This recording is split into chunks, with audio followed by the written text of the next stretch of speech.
अहेतुकी कृपा। ऐसी अहेतुकी कृपा का दांव लग गया है कि यदि हम थोड़ा सावधानी कर ले तो जिस संसार समुद्र से निकलना बहुत ही कठिन है, क्योंकि इसमें बिना बेड़ियों के बेड़ियां पड़ी हुई हैं, बिना हथकड़ी के हथकड़ी पड़ी हुई है। ये जो अहमता ममता की हथकड़ी बेड़ी पड़ी हुई है, इसे हम सहज स्वीकार किए हुए हैं, इसीलिए इसे तोड़ना बड़ा कठिन है। अविद्या अहंकार के कारण, कर्ता भोक्ता भाव दृढ़ होने के कारण हमारे को ये आनंद देगा, सुख देगा, इसमें हम बंध गए हैं। इस अविद्या का नाश करने में समर्थ है कृपा श्रीधाम वृंदावन की, लाडली लाल की, रसिक शिरोमणि प्रिया प्रीतम के अनुरागी जनों की। जासु कृपा सब भ्रम मिट जाई। जिनकी कृपा ऐसी प्रकाशमयी है कि उसमें भ्रम नहीं रहेगा कि मैं करता हूं, मैं भोगता हूं। जो मन 5 ज्ञानेंद्रियों के साथ विषय भोगों में सुख की खोज कर रहा है, ये भ्रम खत्म हो जाएगा। यदि हम कृपा का आश्रय ले लें तो बहुत शीघ्र हमारे हृदय में ज्ञान का प्रकाश हो जाए। कृपा का आश्रय इसलिए कह रहे हैं कि इसमें अहम जो अविद्या का राज्य स्थापित करता है वो नष्ट हो जाता है। जब हम किसी साधन पक्ष में अहम करके करते हैं तो वो शुभ कर्म हो जाता है, पर वो भगवत प्राप्ति कराने योग्य नहीं रहता। वो बंधन मुक्त करने की सामर्थ्य नहीं रखता, उसे शुभ कर्म कहते हैं। उत्तम लोगों की प्राप्ति हो सकती है, लेकिन आवागमन से मुक्त होकर के परम पद में, परम प्रेम में स्थित होना ये बड़ा कठिन है। हमारे ऊपर कृपा हुई है, अब इस कृपा का हम आदर करें। इसी जन्म में, कम समय में हम निश्चिंत हो सकते हैं, निर्भय हो सकते हैं। हमें कोई भय नहीं, कोई चिंता नहीं, बस आश्रय ले लें धाम का, नाम का, प्रियालाल के चरणों का, भगवत प्रेमी महात्माओं का। विश्वास कर लीजिए, यही आश्रय आपको निश्चिंत कर देगा, निर्भय कर देगा। यद्यपि अपने में भगवत प्राप्ति की योग्यता नहीं है, पर हमने जिनका आश्रय लिया है वो एक कृपा कोर से हमें भगवत प्राप्ति करा सकते हैं। सर्वतो भावेन, मन वचन कर्म से हम उनका आश्रय ले लें। श्रीपाद प्रबोधानंद जी महाराज करुणा करके कह रहे हैं, मुक्ति श्री भी सकलित पदो नारकम याति धावन लब्ध्वा चिंतामणिमथ महावारिधो निक्षिपेत सह कृत्वावश्यम सकल भगवच्छेखरम स्वाधमः स्यात् यो दुर्बुद्धिस्त्यजति सहसा प्राप्य वृंदावनम तत्। आहा, यदि आपको धाम का आश्रय मिल गया है, वास मिल गया है, या गुरु कृपा से नाम मिल गया है, आपको नाम जपने की प्रेरणा मिल गई है, श्यामा श्याम नौ किशोर किशोरी के चरणों का आश्रय मिल गया है, तो अब दुर्बुद्धि मत धारण करो। दुर्बुद्धि त्यजति, दुर्बुद्धि का त्याग कर दो। क्या दुर्बुद्धि?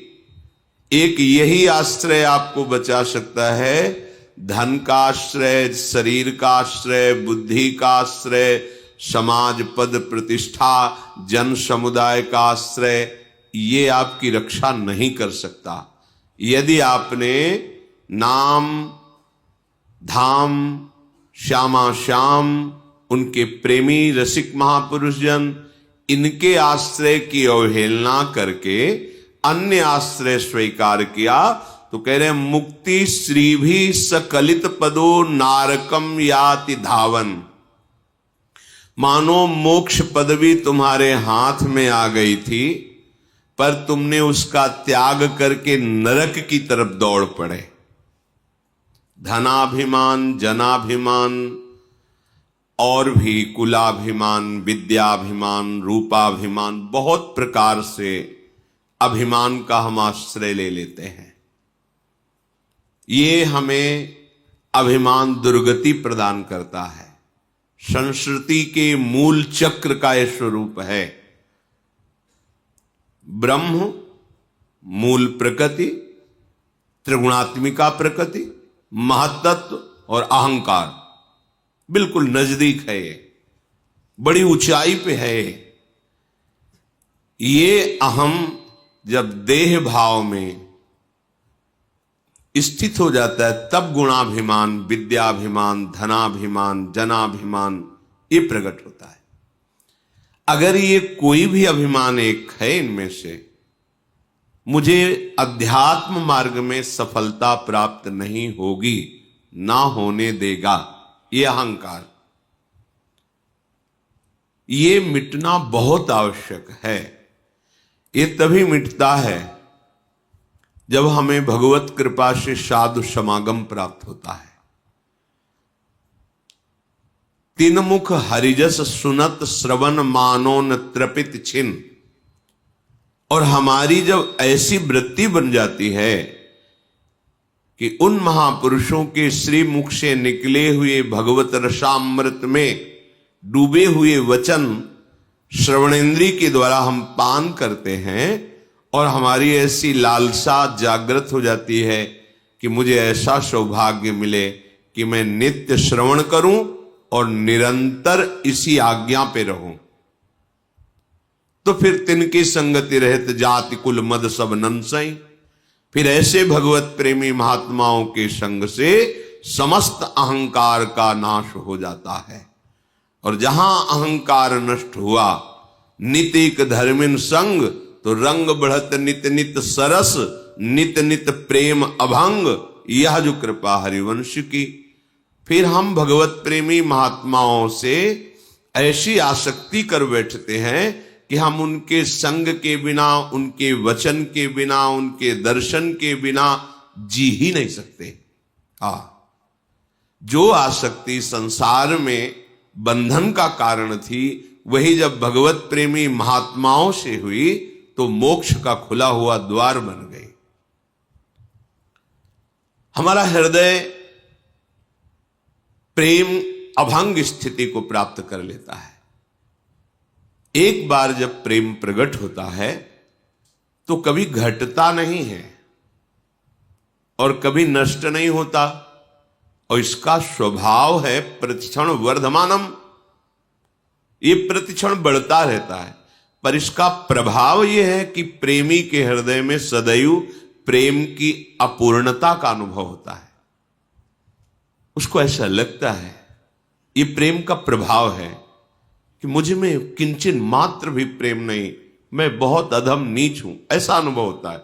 जैसे जैसे प्रेम बढ़ेगा वैसे वैसे उसको ये अनुभव होगा। क्यों? अगर अनुभव हो जाए कि मैं प्रेमी हूं, तब तो अहम जागृत हो जाएगा, फिर बात बनेगी नहीं। तो प्रेम का प्रभाव ऐसा होता है कि उसके हृदय में अद्भुत दिव्य भागवतिक दैन्यता का प्रादुर्भाव होता है। इसी दैन्यता से, इसी प्रेम से वो अपने प्रीतम को प्रेम डोरी में बांध करके अपने हृदय में छुपा लेता है। जय श्री भट्ट, प्रेम रस बंधन क्यों छूटे दृढ़ फंद। ये प्रेम की डोरी में आराध्य देव ऐसे बंध जाते हैं, वो छूट ही नहीं पाते। नित नित प्रेम अभंग, बड़ा सूक्ष्म है प्रेम। एक बार प्रकट होता है, प्रतिपल बढ़ता रहता है। उपासक के हृदय में दैन्यता बढ़ती, जैसे जैसे प्रेम वैसे वैसे अतृप्तता, वैसे वैसे दैन्यता, गंभीरता, अंतर्मुखता, ये सब दिव्य प्रेम के सद्गुण हैं। निरंतर अपने प्रीतम की सानिध्य का अनुभव, प्रीतम के चिंतन की स्वाभाविक वृत्ति, अखंड स्मृति उसके हृदय में जागृत हो जाती है। तो यहां श्रीपाद सावधान कर रहे हैं कि यदि तुम्हें भगवत प्रेमी संत का आश्रय, धाम का आश्रय, अखंडवास, प्रिया प्रीतम के चरणों की आराधना, तो दुर्बुद्धि मत करना। बहुत दुर्लभ बात मिल गई है। अपने अज्ञानी जन है, इसलिए प्रियालाल की इस हेतु की कृपा को खिलवाड़ समझते हैं। ये जो जन्म जन्म से हमारा भटकना हो रहा था, मिटने का समय आ गया अब। पर हम इतने बहिर्मुख हैं, इतने विषयानंद में डूबे हुए हैं कि भगवत कृपा की अवहेलना कर देते हैं।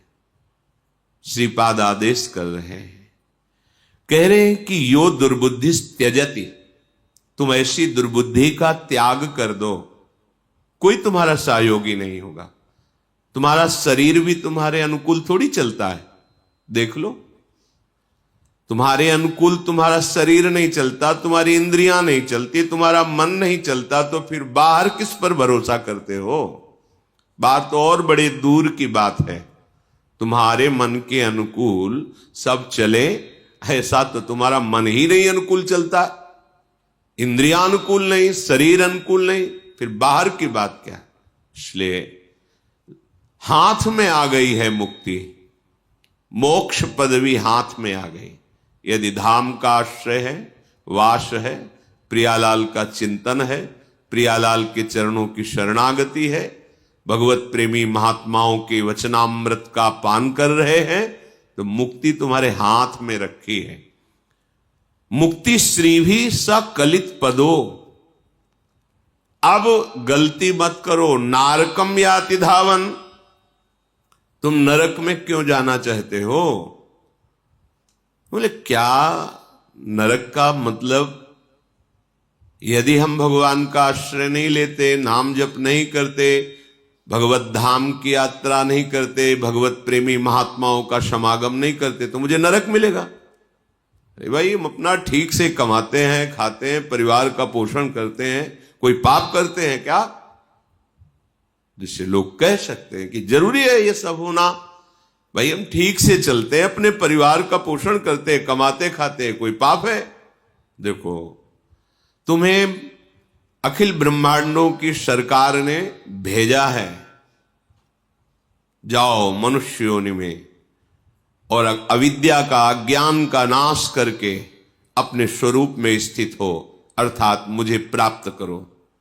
आपने कहा कि हम विरक्त भाव से नहीं रह पाएंगे, हमें स्त्री चाहिए, पुत्र चाहिए, परिवार चाहिए, पद प्रतिष्ठा सम्मान, और आपका भजन भी करेंगे। तथास्तु, ऐसा ही हो, आपको प्राप्त हुआ। लेकिन ये जो आपको प्राप्त हुआ है, ये मूल उद्देश्य की प्राप्ति में सहायक होना चाहिए। आपको जो यहां भेजा गया, उसका मूल उद्देश्य है भगवत प्राप्ति। मनुष्य शरीर का मूल उद्देश्य है भगवत प्राप्ति। साधन धाम मोक्ष कर द्वारा, पाई न जे परलोक संभारा। आपको सारी सुविधाएं दी गई है भगवत प्राप्ति के लिए। अब आप स्त्री को, पुत्र को, परिवार को, धन को, वैभव को, मान प्रतिष्ठा को अपनी मान लिया, और ये सरकारी व्यवस्था दी गई थी आपको। भगवत प्राप्ति में सहायक है, ये बाधा नहीं है, बस भाव बदल देना है। ये जो आप भोक्ता भाव लेकर के विचरण करते हैं, इसके स्वामी बन बैठे हैं, गलत भाव है, अपराध है। ये सरकारी वस्तु को जबरदस्ती अपने कब्जे में लेकर के उसे अपनी मानना, ये अवहेलना है, अपराध है। जिस दिन जांच होगी उस दिन आपको दंड मिलेगा। चाहे जितना आप निर्माण कर दिए सब ढा दिया जाएगा, चाहे जितना, बस विश्वास कीजिए। श्रुत बनितादि जान स्वार्थ रत ना करुणे सभी ते, ये सरकारी आदमी है, ये आए हैं आपके भक्ति में सहयोग करने के लिए। आप इन अपने कर्तव्य का पालन करते हुए इन्हें भगवत स्वरूप मानकर इनकी सेवा कीजिए और वो प्रभु को समर्पित कर दीजिए, ये भगवत प्राप्ति में सहायक हो जाएगी। लेकिन आप तो स्वामी बन बैठे, भोक्ता बन बैठे। भोक्ता भाव में काम क्रोध आदि का राज्य रहता है और नरक के यही द्वार हैं। त्रिविधम नरकस्येदम द्वारम नाशन मात्मनः कामः क्रोधा तथा लोभा तस्मादेत्रयम् त्यजेत। तो जो श्रीपाद कह रहे हैं कि भगवद आश्रय छोड़कर आप जो ऐसा भाव करता भोक्ता भाव में जा रहे हैं, मानो मुक्ति को छोड़ करके नरक जा रहे हैं। तो आप गए ना नरक, कामः क्रोधा तथा लोभा, इसी में तो है। कामनाओं से युक्त होकर के कभी लोभ में विचरण करते हैं, कभी क्रोध में। कामना की पूर्ति हुई तो लोभ में, लोभ से और लाभ की इच्छा और भोगने की इच्छा। कामना में बाधा पड़ी तो क्रोध, क्रोध आया तो हिंसात्मक वृत्ति, स्मृति का ही नाश हो गया। मैं किस लिए आया था, क्या कर रहा हूं, और बंधन कारक कर्म कर बैठे। तो सावधान, इस दुर्बुद्धि का त्याग कीजिए। लब्ध्वा चिंतामणिमथ महावारिधो निक्षिपेत सह। श्रीपाद कह रहे हैं तुम्हारे हाथ में चिंतामणि आ गई है।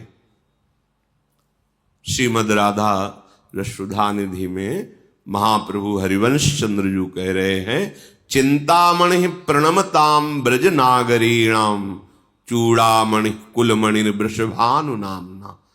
यहां कौन सी चिंतामणि की बात कर रहे हैं? स्वामिनी जू, श्री प्रियाजू। ये लालजू के भी हृदय में परम शीतलता प्रदान करने वाली है, जो अखिल लोकों की कामनाओं को पूर्ण करने वाले, परमानंद का दान करने वाले भगवान श्री कृष्ण हैं। उनको भी ये प्रेम का अद्भुत सुख प्रदान करने में समर्थ हैं लाडली जू। तभी तो मांगत लाल लाडिलो नागर प्रगट भई दिन दिन की चोरी, दान देरी नवल किशोर। चिंतामणि हमारी स्वामिनी जू हैं, तो स्वामिनी जू से कम नहीं है स्वामिनी जू का नाम। श्री कृष्णचंद्र जू के भाव को भाई जी श्री हनुमान प्रसाद पोद्दार जी ने कहा कि राधा नाम राधा रूप से भी मुझे प्रिय लगता है, राधा से प्रिय लगता है मुझको राधा नाम। अर्थात जब हमारी दिव्या पे आ गया राधा राधा राधा, तो मानो चिंतामणि हाथ में आ गई। चिंतामणि कौन है? हमारी श्री लाडली जू। चिंतामणि किसे कहते हैं? चिंतित पदार्थों को, चिंतित वस्तुओं को, चिंतित भावनाओं को, चिंतित तत्व को प्रदान करने वाली। आप चाहे जो चिंता करें, चिंता रहित कर देती है चिंतामणि। हमारी स्वामिनी जो हमारी चिंतामणि है, उनका चिंतामणि स्वरूप राधा नाम हमारे को गुरुदेव की कृपा से मिला। राधा राधा राधा। तो लब्ध्वा चिंतामणि मत, तुम्हें चिंतामणि प्राप्त हो गई और तुम उसे महावारिधो निक्षिपेत सह, इस भव समुद्र में फेंक दिया। भव समुद्र में फेंक देने का तात्पर्य भूल गए। बार बार उपदेश सुनने पर भी कि एक श्वास भी खाली ना जाए। तुम्हारी एक श्वास इतनी कीमत रखती है। तुमने जीवन भर जो धन कमाया है वो एक श्वास खरीदने के लायक भी नहीं है। अगर हमारी अंतिम श्वास हो, कह दिया जाए कि पूरे जीवन की संपत्ति देता हूं, एक श्वास और बढ़ा दो, नहीं बढ़ेगी। तो ऐसी कीमती श्वास से बहुत कीमती कमाई करनी चाहिए, वो है राधा राधा राधा। श्रीपाद प्रबोधानंद जी कह रहे, कैसी तुम्हारी दुर्बुद्धि है कि तुम्हें ये चिंतामणि स्वरूप स्वामिनी का नाम मिल गया, तुम्हारे हाथ में चिंतामणि आ गई, तुम भोगों को देखकर, संसार के सुखों के आकर्षण में, या संसार के कोहरा स्वरूप दुख की घटा को देखकर भूल गए राधा नाम। इसका मतलब चिंतामणि को तुमने ऐसे समुद्र में फेंक दिया, अब ढूंढने से भी नहीं मिलेगी। भाव, यदि तुम प्रियाजू के नाम को भूल गए तो ऐसे गर्त में गिर जाओगे कि नाम जपने लायक तुम नहीं रहोगे। पापवंत कर सहज स्वभाव, भजन मूर्ति भाव न काओ। आप भजन नहीं कर पाएंगे। भजन कोई खिलवाड़ नहीं है, सबसे कठिन काम है भजन करना, सबसे कठिन काम। मन को समाहित करके एकाग्र चित्त से नाम में डूबना, इससे बड़ा विश्व में ब्रह्मांड में कोई कठिन कार्य नहीं, सबसे कठिन कार्य है। और ये आप अकेले नहीं कर सकते हो। भजन न होई संग बिनु, इस सिद्ध रसिक महापुरुषों की वाणी है। भजन न होई संग बिनु, और भजन बिना नहीं प्रेम। बिना भगवत प्रेमी महात्माओं के संग के, बिना भजनानंदी संतों के समागम के आप में भजन की वृद्धि, भजन की रुचि हो ही नहीं सकती, नहीं हो सकती। भजन न होई संग बिन, और भजन बिना नहीं प्रेम। इसलिए छिनहु भजन न छाड़िए, धरिए ध्रुव यह नेम। ये नियम ले लो कि चिंतामणि है राधा नाम, आप जो चाहेंगे मिल जाएगा पक्का। वो अभी आप के दुष्कृत नाश नहीं हुए, वासनाएं नष्ट नहीं हुई, इसलिए आप ये अनुभव नहीं कर पा रहे जो हम कह रहे पक्का। ऐसा नहीं कि हमें सब अनुभव हो गया हो, पर जैसे है 1 किलोमीटर दूर पर ध्वजा मंदिर की दिखाई दे रही है तो ऐसा लगता है मानो नजदीक आ गए हैं। ऐसे ही यत्किंचित गुरु कृपा से जो भी राधा नाम का, तो ऐसा लगता है पक्का, ऐसा ही है। पूर्ण नाम की महिमा तो कहां लगी नाम बढ़ाई, राम न सकहीं नाम गुण गाई। स्वयं नामी भी अगर चाहे तो अपने नाम की महिमा का पूर्ण वर्णन नहीं कर सकता। फिर अपने लोग तो अधम जीव हैं, गुरु कृपा से कुछ किनका मिलता है पूर्णता। तो जब स्वयं पूर्ण नामी नाम की महिमा का पूर्ण वर्णन नहीं कर सकते तो अपने अपूर्ण कैसे पूर्ण का वर्णन कर सकते हैं? क्यों अपूर्ण? क्यों? क्योंकि वाणी एक सीमित है। जैसे सीपी से समुद्र को उलीचा नहीं जा सकता सीपी, ऐसे ही प्राकृतिक ब्रह्मा के द्वारा रची हुई बुद्धि से अप्राकृतिक चिदानंद प्रेम रसधाम नाम का पूर्ण वर्णन नहीं किया जा सकता। जितना भी वर्णन है वो यत्किंचित मात्र है। ऐसे राधा नाम चिंतामणि को आपने सुना, आपके कान के द्वार से आपके हृदय में पहुंचा, पर आपने आदर नहीं किया। भोगों की, विलासिता की, अहंकार की इन वृत्तियों में ऐसे बहते रहे कि राधा नाम भूल गए। तो बोले आपको मानो चिंतामणि हाथ में दे दी गई और आपने महासमुद्र में फेंक दिया। समुद्र का तात्पर्य अब आप चाहे जितना खोजो नहीं मिलने वाला, क्योंकि अथाह है ये संसार, समुद्र अथाह है। इसमें ऐसी तरंगे हैं कि बहते इतने दूर चले जाओगे कि ना सुनने लायक रहोगे और ना जपने लायक रहोगे। प्रत्यक्ष का प्रमाण नहीं, आप देख लीजिए। कृत्वा वश्यम शकल भगवत शेखरम सुधाम स्याद। श्रीपाद कह रहे हैं ये जो वृंदावन धाम है, ये भगवत अवतारों के जो शेखर हैं, शिरोमणि हैं, वो मूल निकुंज बिहारी जी हैं। ये जो निकुंज बिहारी ठाकुर हैं, इन्हीं से सब अंश कला अवतार प्रकट होते हैं। भागवत में श्री भगवान व्यास देव जी ने वर्णन किया कि भगवान श्री कृष्ण इन्हीं के अंश से सब। तो हमारे नवनिवृत्त निकुंज विलासी जो रसिक शेखर भी हैं और रस समुद्र भी हैं, उनको प्राप्त कराने में समर्थ है ये आश्रय। धाम का आश्रय, धाम का वास, श्यामा श्याम के चरणों की शरणागति और भगवत प्रेमी महात्माओं का संग, ये धाम का आश्रय। आप कहां सत्संग सुन रहे हैं? धाम में। आप किससे सत्संग सुन रहे हैं? श्यामा श्याम के चरण रज आश्रित जनों से। आप कहां बैठे हैं? ब्रह्मेश्वरादि सुदरूह पदारविंद श्रीमत् पराग परमाद्भुत वैभवाया। अद्भुत महासिद्धियां जिसमें छिपी हुई है, वो लाडली जी के चरण चिन्हों से चिन्हित इस परम पावन रज में बैठ करके आप सुन रहे हैं। इससे स्वाभाविक आपके हृदय में वो भाव प्रकट होगा जो रसिक शेखर प्रभु श्री कृष्ण को अधीन कर लेता है। कृत्वा वश्यम, कृत्वा वश्यम शब्द पर ध्यान दो। किसी तपस्या से, किसी साधना से, किसी व्रत नियम से भगवान को अधीन किया जाए, ऐसा नहीं आता। यहां कह रहे कृत्वा वश्यम, किसको?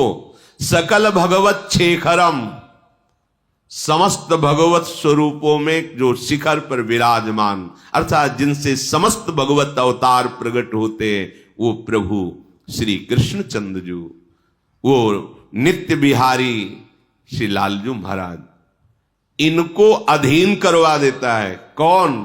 श्री धाम का आश्रय, वास, प्रिया प्रीतम की शरणागति, भगवत प्रेमी महात्माओं का संग, ये एक ही बात है। इसे कई शब्दों में कहा जाता है, एक ही बात। जैसे भक्तमाल जी के रचयिता ने गान किया, भक्ति भक्त भगवंत गुरु चतुर नाम बपु एक, इनके पद बंदन किए नासत विघ्न अनेक।